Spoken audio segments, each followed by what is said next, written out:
অন্তর্বর্তী সরকারের সাথে হাসনাত সার্জিসদের সম্পর্কে কি দূরত্ব বাড়ছে? এমন প্রশ্ন ঘুরপাক খাচ্ছে বাতাসে। কথায় কথায় উপদেষ্টাদের বিরুদ্ধে সমন্বয়কদের হুঁশিয়ারি এই প্রশ্নকে আরও ভারী করে তুলছে। তবে কি এসব নিয়ে বিপাকে পড়েছেন ডক্টর ইউনূস? এখন প্রশ্ন হচ্ছে, যারা ডক্টর ইউনূসকে ক্ষমতায় বসালেন তাদের সাথে কি কারণে দূরত্ব বাড়ল তাদের?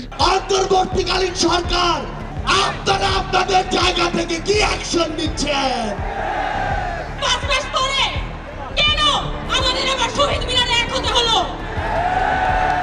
5 আগস্ট ছাত্র জনতার অভ্যুত্থানে শেখ হাসিনার সরকার পতনের পর দেশে সৃষ্টি হয় এক অরাজক পরিস্থিতি।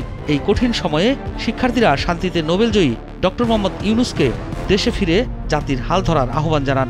অন্তর্বর্তী সরকারের প্রধান উপদেষ্টা হিসাবে শপথ গ্রহণ করেন হাসনাত সার্জিস নাহিদ আসিফদের অনুরোধে। কিন্তু যারা ডক্টর ইউনূসকে ক্ষমতায় বসালো আজ তারাই তাকে নানা কারণে হুঁশিয়ারি দিচ্ছেন। তবে কি বিশ্বাস আর সম্পর্কে ফাটল ধরেছে? আমরা হুঁশিয়ার করে বলতে চাই, আমরা আবারও রাজপথে নামবো। কথা ছিল বৈষম্যবিরোধী ছাত্র আন্দোলনের নেতৃত্ব 31 ডিসেম্বর কেন্দ্রীয় শহীদ মিনার থেকে জুলাই বিপ্লবের ঘোষণাপত্র প্রকাশ করবেন, কিন্তু তা হলো না। রাতারাতি বদলে গেল কর্মসূচি। একই সমাবেশস্থল, শুধু কর্মসূচি পরিবর্তন হয়ে গেল মার্চ ফর ইউনিটি বা ঐক্যের যাত্রায়। বাংলাদেশের বিভিন্ন প্রান্ত থেকে বৈষম্য বিরোধী ছাত্র আন্দোলন এবং জাতীয় নাগরিক কমিটির নেতাকর্মীরা জমায়েত হন শহীদ মিনারে।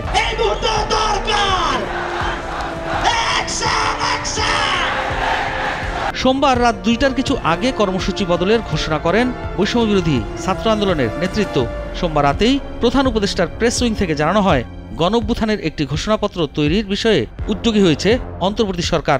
ডক্টর মোহাম্মদ ইউনূসের অন্তর্বর্তী সরকারের এই পদক্ষেপের পরেই নিজেদের কর্মসূচি বাতিলের সিদ্ধান্ত নেন বৈষম্য বিরোধী ছাত্র আন্দোলনের নেতৃত্ব। ইউনূসের প্রশাসন ঘোষণাপত্র প্রকাশের বিষয়ে উদ্যোগী হওয়ার কারণে আলাদা করে ঘোষণাপত্র প্রকাশের পথ থেকে পিছিয়ে আসেন তারা।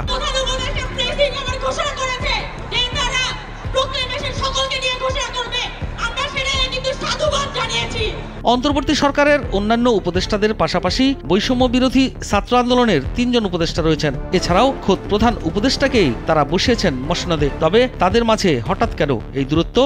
গুরুত্বপূর্ণ নানা ইস্যুতে কেন তারা নিজেরা বসে পরিকল্পনা করতে পারছেন না? যেসব বিষয়ে সরাসরি প্রধান উপদেষ্টার সাথে বসে আলোচনা করে সমাধান করা সম্ভব, সেগুলো কেন ঘটা করে জনসম্মুখে আনছে তারা?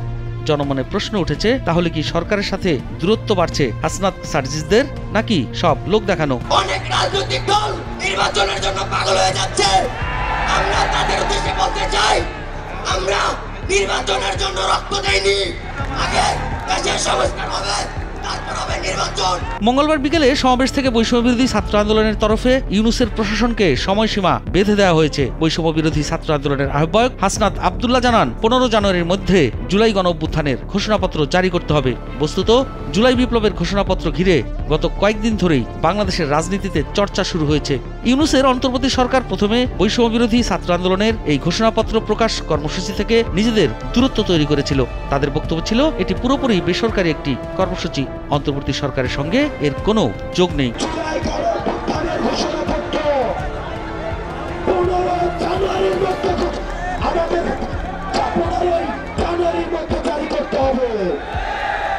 তবে সোমবার রাতে এক জরুরি প্রেস ব্রিফিংয়ে প্রধান উপদেষ্টার প্রেস সচিব শফিকুল আলম জানান, জাতীয় ঐক্যমতের ভিত্তিতে জুলাই গণ অভ্যুত্থানের একটি ঘোষণাপত্র তৈরি করতে উদ্যোগী হয়েছে অন্তর্বর্তী সরকার। এরপরেই বৈষম্য বিরোধী ছাত্র আন্দোলন ও জাতীয় নাগরিক কমিটির নেতারা নিজেদের মধ্যে একটি বৈঠকে বসেন। ওই বৈঠকের পরে রাত 1:45 নাগাদ বৈষম্য বিরোধী ছাত্র আন্দোলনের তরফে ঘোষণাপত্র প্রকাশের কর্মসূচি বাতিলের সিদ্ধান্ত জানানো হয়। আমাদের এই জুলাই বিপ্লবের সামগ্রিক বিষয়গুলো একটি ঘোষণাপত্রে লিখিতভাবে লিপিবদ্ধ থাকা প্রয়োজন। আমরা আমাদের জায়গা থেকে মনে করি এই ঘোষণাটি আমাদের সামগ্রিকভাবে পুরো বাংলাদেশের একটি লিখিত দলিল হিসেবে থাকবে। সময়